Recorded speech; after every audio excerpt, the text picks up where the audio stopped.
Middle east में गजब का तमाशा चल रहा है। एक तरफ अमेरिका और ईरान के बीच शांति की बातचीत चल रही है, सीज फायर चल रहा है। दूसरी तरफ अमेरिका का सबसे खास इजराइल कहता है कि हम ईरान पर हमले जारी रखेंगे। यहां तो यह हाल हो गया कि इसे एक भाई मारे तो दूसरा पुचकारे वाली स्थिति। क्या अमेरिका और इजराइल दोनों मिलकर ये दुनिया को गुमराह कर रहे हैं या फिर हकीकत है कि ट्रंप और नेतन्याहू की राहें अलग हो गई हैं? मोसाद के इनपुट के बाद ही अमेरिका जंग के लिए तैयार हुआ था, ऐसी दुनिया भर की रिपोर्ट्स आई थी। रिपोर्ट्स ये भी आ रही थी कि जब अमेरिका और इजराइल दोनों की इंटेलिजेंस ईरान मामले में फेल हो गई, इसी कारण ट्रंप और नेतन्याहू के बीच अनबन भी बढ़ गई थी। अमेरिका ने सीज फायर के लिए भी इजराइल को नहीं बुलाया। हालांकि अमेरिका और इजराइल एक ही है। अब मोसाद चीफ का बयान आया है कि वो ईरान में अपना ऑपरेशन जारी रखेंगे।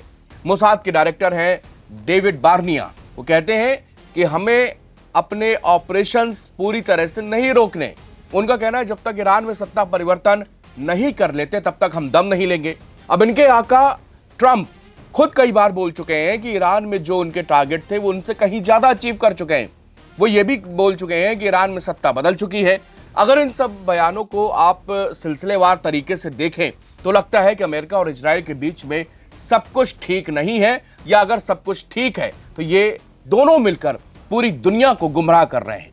इजराइल की ओर से यह बयान न सिर्फ दुनिया बल्कि उसके सहयोगी यानी कि अमेरिका के लिए भी चुनौती की तरह है, क्योंकि ट्रंप प्रशासन बातचीत के जरिए ईरान में युद्ध खत्म करने की कोशिश में लगा हुआ है।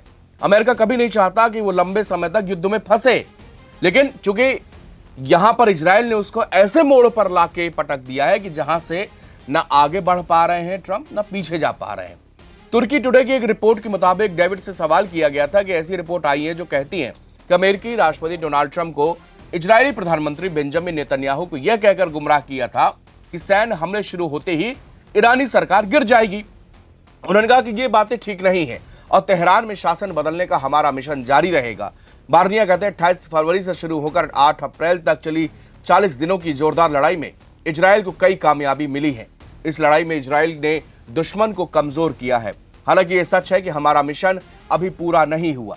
तेहरान में इस्लामिक शासन की मौजूदगी तक मिशन पूरा नहीं होगा। डेविड बार्निया ने आगे कहा कि हमने ये नहीं सोचा था कि लड़ाई शांत होते ही मिशन पूरा हो जाएगा। हमने निश्चित रूप से अपने अभियान को जारी रखने और तेहरान में हमलों के बाद इस दौर में नई योजना बनाने की बात कही थी। हमारी प्रतिबद्धता तभी पूरी होगी तब इस कट्टरपंथी शासन को बदल देंगे। बार्निया ने दावा किया कि मोसाद ने 28 फरवरी को तेहरान में हुए महत्वपूर्ण हमलों में भूमिका निभाई। बार्निया ने कहा कि इजरायली सेना ने इस पूरे ऑपरेशन को लीड किया और मोसाद ने इसमें मदद की। इजराइल और अमेरिका के ज्वाइंट ऑपरेशन में तेहरान पर भीषण अटैक किया गया। ईरान में उस वक्त के सुप्रीम लीडर अली खामनेई समेत कई बड़े नेता मारे गए थे। इजराइल और ईरान के बीच लंबे समय से तनातनी चल रही थी। इजराइल और अमेरिका ने बीते साल जून में ईरान पर हवाई हमले किए थे।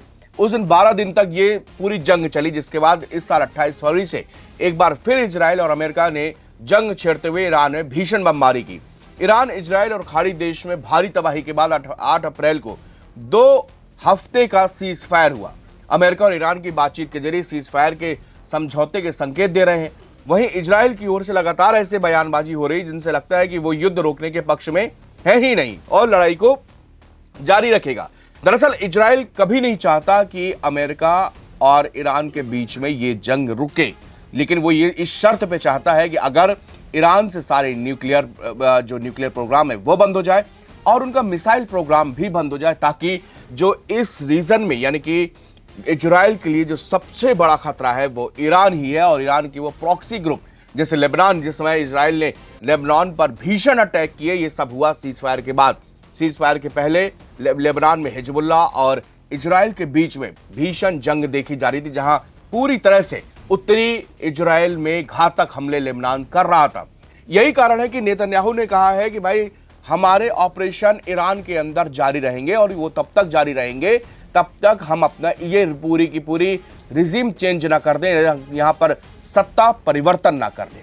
यहां पर अब ये समझ में नहीं आ रहा कि जब अमेरिका इजराइल ने साझा हमला किया, दोनों के बीच में गहरी दोस्ती है, दोनों के बीच में संबंध है, तो आखिर दोनों अलग अलग बयानबाजी क्या कर रहे हैं, इसका मतलब क्या है? अगर आप इनकी बयानबाजी को एनालिसिस करें तो यही साफ समझ में आता है कि अमेरिका और ईरान के बीच में अगर सीज फायर हो भी जाता है तो इजराइल इसको नहीं मानेगा। और इजराइल इस दौरान जब पहला इस्लामाबाद टॉक हुआ उसमें भी इजराइल ने वे लेबनान पर अटैक करने की जो शर्त थी उसको मानने से साफ इनकार कर दिया था।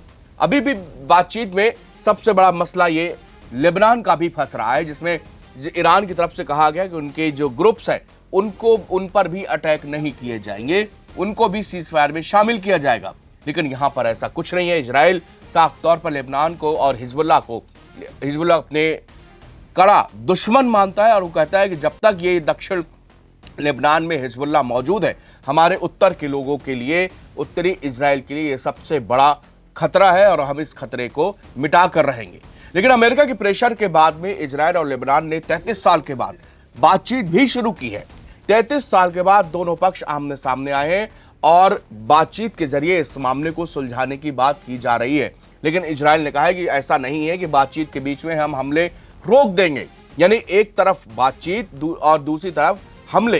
तो इजराइल का रवैया भी इस वक्त जो है कुछ अजीब सा बिहेव कर रहा है, या तो फिर ट्रंप ये बताने की कोशिश कर रहे हैं कि भाई हमारी राहें अलग है, हमने ईरान के साथ में सीजफायर कर लिया, अब इजराइल जाने। लेकिन इजराइल अगर अकेला पड़ गया तो ये जो है उसके लिए बहुत बड़ी ये ईरान के लिए बहुत मुश्किल वक्त आ जाएगा, क्योंकि ईरान उसका सबसे बड़ा दुश्मन, और वो जो है ना वहां पर सत्ता परिवर्तन हुआ ना वो हारा, और अब अमेरिका भी जब पीछे चला जाएगा तो आखिर इजराइल किसके बलबूते अपना वो ग्रेटर इजराइल का सपना पूरा करेगा और कैसे वो सुरक्षित रहेगा।